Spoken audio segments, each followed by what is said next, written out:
కవిత గారు. అధ్యక్ష sir, first of all congratulations. మీరు చాలా లిబరల్గా హౌస్ నడుపుతా ఉన్నారు. మీరు మేమందరం పార్లమెంట్లో ఉన్నప్పుడు ఒక్కొక్క నిమిషం కోసం కొట్లాడుకునేది సార్. మీరేమో గంటలు గంటలు క్వశ్చన్ అవర్ తీసుకోవడం నిజంగా appreciate patience sir. Absolutely. So మీరు ఇచ్చినటువంటి లిబర్టీతో నేను ఒక మాట చెప్తాను సార్. ఇవాళ బీఆర్ఎస్ పార్టీకి సంబంధించినటువంటి మేమంతా కూడా రైతులకు బేడీలు వేసిన ఈ ప్రభుత్వానికి వ్యతిరేకంగా నల్లబట్టలు వేసుకొని వచ్చినామన్న విషయాన్ని మొట్టమొదటిగా చెప్తూ, మరి ఇవాళ మూసీ నదికి సంబంధించినటువంటి మూసీ నదికి సంబంధించి ప్రభుత్వం ఇచ్చినటువంటి ఆన్సర్లో నేను పాయింట్అవుట్ చేస్తూ ఉన్నాను సార్. ఫస్ట్ పాయింట్లో చాలా క్లారిటీగా the estimated cost to be incurred for the project will be ascertained upon the finalisation of the detailed project report అని చెప్పారు సార్ వారు. అయితే దీనికి ఆపోజిట్గా నిర్దిష్టమైనటువంటి సమాచారం మా దగ్గర ఉంది సార్. వరల్డ్ బ్యాంక్లో ఈ ప్రభుత్వం 4,100 కోట్లు మాకు కావాలి మూసీ సుందరీకరణ ప్రాజెక్ట్ కోసం అని చెప్పి వరల్డ్ బ్యాంక్కి సబ్మిట్ చేసింది సార్. ఈ గవర్నమెంట్ సబ్మిట్ చేసిన మాట వాస్తవమా కాదా? చేసుంటే అది ఏ తేదీన చేశారో ఇంపార్టెంట్ సార్. ఎందుకంటే ఇవాళ 16వ తారీఖు, ఇవాళ 17 డిసెంబర్ సార్. 17 డిసెంబర్లో హౌస్లో మనకిచ్చిన సమాధానం డిపిఆర్ ప్రిపేర్ కాలేదని సార్. మరి వీళ్ళు వరల్డ్ బ్యాంక్లో డిపిఆర్ ప్రిపేర్ కాకుండా 4,100 కోట్ల లోన్ కావాలని ఎప్పుడు అడిగారు? ఆ డేట్స్ ఏంటి దయచేసి ప్రభుత్వం క్రిస్టల్ క్లియర్గా ప్రజలకు చెప్పాల్సినటువంటి అవసరం ఉంది సార్. అట్లానే ఎంఆర్డిసిఎల్ అనేటటువంటి కన్సార్టియంని ఆన్బోర్డ్ చేసుకున్నాము, ఇంకా కూడా మేము డిపిఆర్ ప్రిపరేషన్ చేస్తూ ఉన్నామని చెప్తా ఉన్నారు సార్.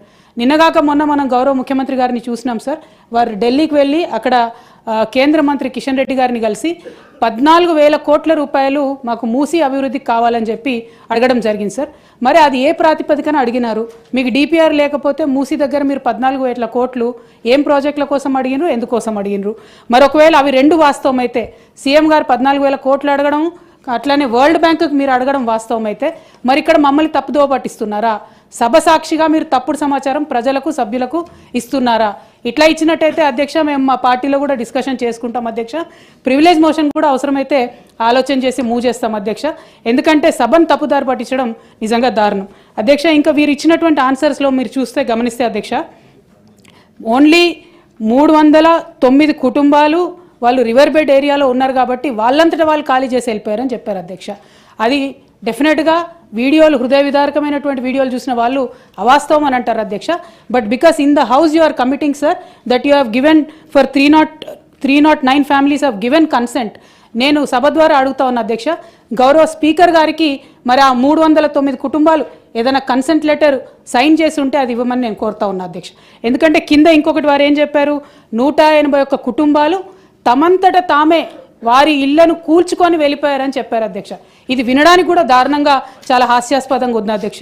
మరి ఆ 181 కుటుంబాలు ఏదైనా కన్సెంట్ లెటర్ ఇచ్చాయా ప్రభుత్వానికి, ఉన్నదా అనేటటువంటి అంశం మేము అడుగుతా ఉన్నాం అధ్యక్ష. ఎందుకంటే ప్రజల్లోకి వెళ్ళినప్పుడు మూసీ పరివాహక ప్రాంతంలో పర్యటన చేసినప్పుడు మరి అక్కడ బుల్డోజర్లు రావడం, కూల్చడం, హృదయ విదారకమైనటువంటి సన్నివేశాలు అందరం కూడా గమనించినాం అధ్యక్ష.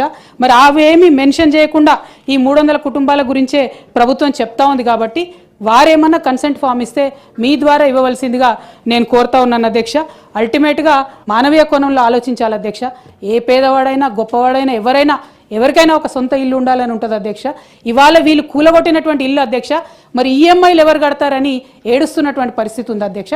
ఆ విషయంలో ఏమైనా ప్రభుత్వం ఆలోచన చేసిందా? మరి కూలగొట్టిన ఇళ్లకు ఈఎంఐ ప్రభుత్వం కడుతుందా? ఈ 3 అంశాల మీద స్పష్టత ఇవ్వాల్సిందిగా కోరుతా ఉన్నాను అధ్యక్ష. గౌరవ జీవన్ రెడ్డి గారు. అధ్యక్ష, ఈ మూసీ నది ప్రక్షాళన purification it's essential for the not only to Hyderabad city, మొత్తం తెలంగాణ రాష్ట్రానికి ఒక విధంగా ఏదైతుందో ఆయువు పట్టని చెప్పక తప్పదని చెప్పండి అధ్యక్ష.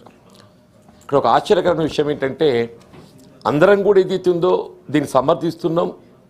దీని పట్ల ఏదైతుందో ఈ పునరుజ్జీవం అనండి, ప్రక్షాళన అండి, దీన్ని చేపట్టాలని కోరుతున్నాం.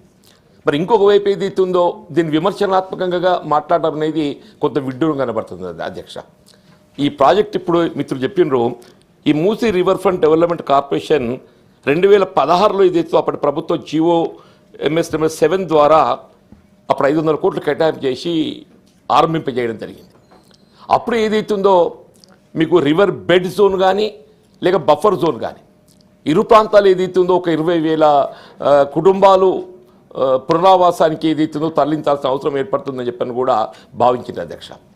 ఇలా రివర్ బెడ్ జోన్లో నివాసితమై ఎవరైతే ఉంటారో అది అత్యంత ప్రమాదకరమైందని చెప్పక తప్పదు.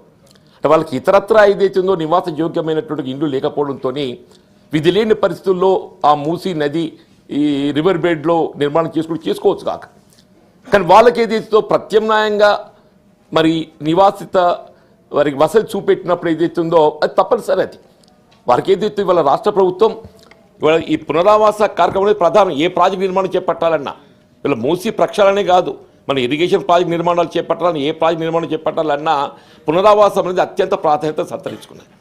ఆ పునరావాస ప్రక్రియను అమలు చేస్తూ ఎవరైతే నిరాశ్రులు అవుతారో వారికి మన స్థిరమైనటువంటి నివాసాన్ని కల్పింపచేస్తూ ప్రాజెక్ట్ అనేది కొనసాగింపచేయాలి.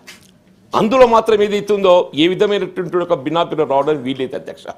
నేనేమంటున్నా గౌరవ మంత్రి గారిని, ముందుగా మీరు మూసీ రివర్ బెడ్ జోన్లో ఎవరైతే ఎన్ని కుటుంబాలు దాదాపు 1200 నుండి 1600 అని చెప్పనేదో నేను పేపర్లో గమనించాను అధ్యక్ష.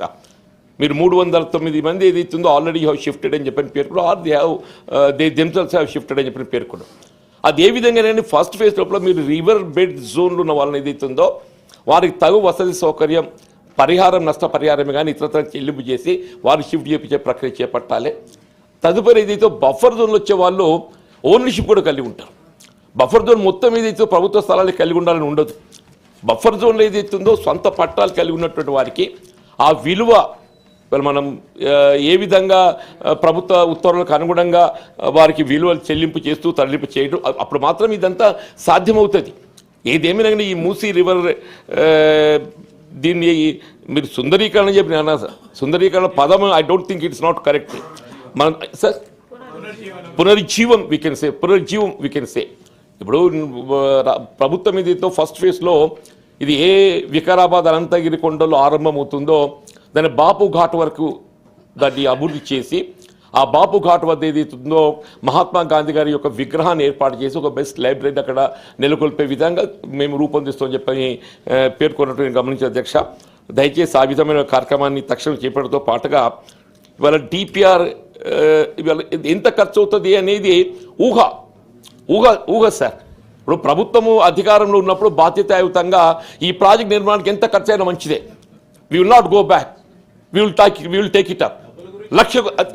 లెట్ మీ సే 1,00,000 కోట్లు అవుతుందా, 1,50,000 కోట్లు అవుతుందా అంటే ఏంటి? ఈ ప్రభుత్వం యొక్క ఒక విశ్వాసం ఇది చేపట్టాలనేటువంటి ఒక ఆలోచన దృక్పథాన్ని తెలియజేస్తుంది. డిపిఆర్ లేదు, డిపిఆర్ లేకని మీరు ఎట్లా చెప్పిందో అని చెప్పారంటే ఎస్ డిపిఆర్ విల్ కమ్. అది ఎంత వస్తుంది ఏంటి దానికి అనుగుణంగానే మనం నిధులు మంజూరు పొందుతాం. కానీ ఏదైతున్నదో ఏదైతున్నదో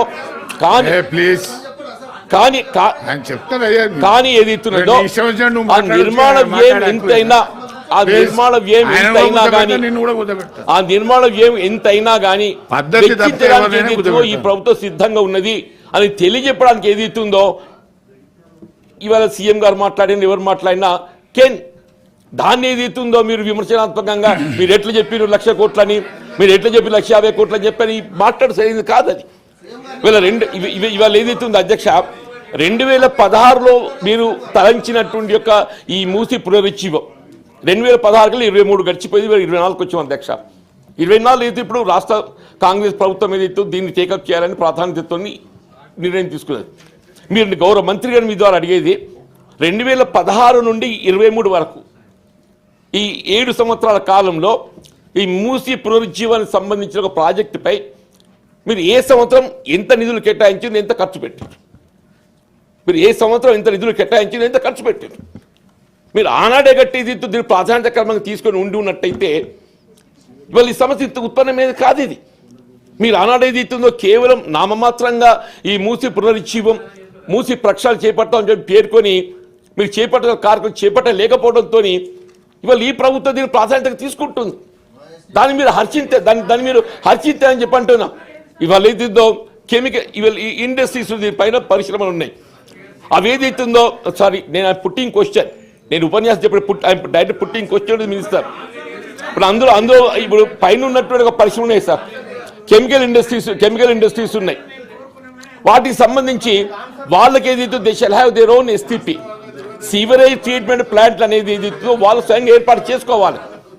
నేనేమంటా మీ ద్వారా సార్ గౌరవ మంత్రి గారిని, ఏ పరిశ్రమలు అయితే సీవరేజ్ ట్రీట్మెంట్ ప్లాంట్ లేక వాళ్ళకు వ్యర్థాన్ని ఈ మూసీ నదిలోకి విసర్జిస్తున్నారో, మలినాలు విసర్జిస్తున్నారో మీ కోరిక వాటి అట్లా నిలువ చేయండి అని చెప్పంటూ నేను ఎవరైనా కానీ ఏది ఇస్తుందో ఈ సీవరేజ్ ట్రీట్మెంట్ ప్లాంట్స్ మనం ఏర్పాటు చేయాలి. ఇప్పుడున్న పరిస్థితుల్లో అయితే మన 2000 MLD మనకు మళ్ళీ వస్తాయని చెప్పని మనం ఎక్స్పెక్ట్ చేస్తున్నాం. క్వశ్చన్ ఇన్ కమింగ్ డేస్ ఏదైతే ఇట్ మే గో అప్. కాబట్టి ఇప్పుడే దీన్ని ఏదైతే అసలు ఆనాడే గట్ట దీన్ని నిలిపివేసి ఉన్నట్టయితే సమస్య రాకపోతుండే. ఆనాటి ప్రభుత్వాలు ఏదైతుందో ఆశించిన మేరకు చర్యలు చేపట్టకపోవడంతో ఈ సమస్య ఉత్పన్నం అవుతుందని చెప్పక తప్పదంటూ నేను ఇప్పటికైనా ఈ రాష్ట్ర ప్రభుత్వం ఏదైతుందో ఈ మూసీ ప్రక్షాళన పునరుజ్జీవానికి సంబంధించి ప్రాధాన్యత క్రమంగా ఈ కార్యక్రమం చేపట్ట తలంచినందుకు నేను హర్షించడమే కాదు, మీరు దయచేసి నిధులనే సమస్య కాదు. రేపు అమృత్ 2 వస్తుంది సార్. కేంద్ర ప్రభుత్వం ఏదైతుందో అమృత్ 2 వస్తున్నది. మీరు అమృత్ 2లో దీన్ని చేర్చి అమృత్ 2 ద్వారా ఏదైతుందో నిధులు మనం పొందడానికి అవకాశం లభిస్తాయి చెప్పండి. దయచేసి ఆ విధంగా ప్రయత్నం చేయండి. ఎక్కడికి వచ్చేది ఎత్తున్నదో ఈ ముసీ రివర్ ప్రాజెక్ట్ లో మనం ఏదైతుందో ఏ వివాదం లేకుండా ఇది ముందుకు పోవాలంటే ఇందులో ఏదైతే నిర్వాసితులు అవుతారో వారి పునరావాసంనే ప్రధానమైన ఒక అంశం. ఆ నిర్వాసితులకు కాదు పునరావాసం, మీరు మూసీ రివర్ బెడ్ వారికి ఏదైతుందో వారికి పునరావాసం తక్షణమే కల్పిస్తూ వారి సంతృప్తిగా వాళ్ళకి ఎంప్లాయ్మెంట్ క్రియేట్ చేస్తూ ఇవాళ సోదరిమణి ఏదైతుందో వాళ్ళకు మహిళా సంఘాలకు రుణ సౌకర్యం కూడా కల్పింపజేయడం జరిగింది. వారికి ఉపాధి కల్పన నిమిత్తం కూడా ప్రయత్నించడం జరిగింది. అట్లే బఫర్ జోన్లో కూడా సంబంధించి ఏదైతున్నదో నిర్వాసితులయ్యే వారిని వారి యొక్క హక్కుకు అనుగుణంగా వారి పరిహారం చెల్లింపు చేసి అప్పుడు మాత్రం ఏదైతే ప్రొసీడ్ అయితే ఏ విధమైన సమస్య ఉత్పన్నం కాదు అని చెప్పి పేర్కొంటూ, అంటే సార్ చైర్మన్ గారు నిజంగా ఈ ప్రాజెక్ట్ కంప్లీట్ అవుతే హైదరాబాద్ నగరానికి ఏదైతుందో it will Boost up Hyderabad image. I'm telling sir.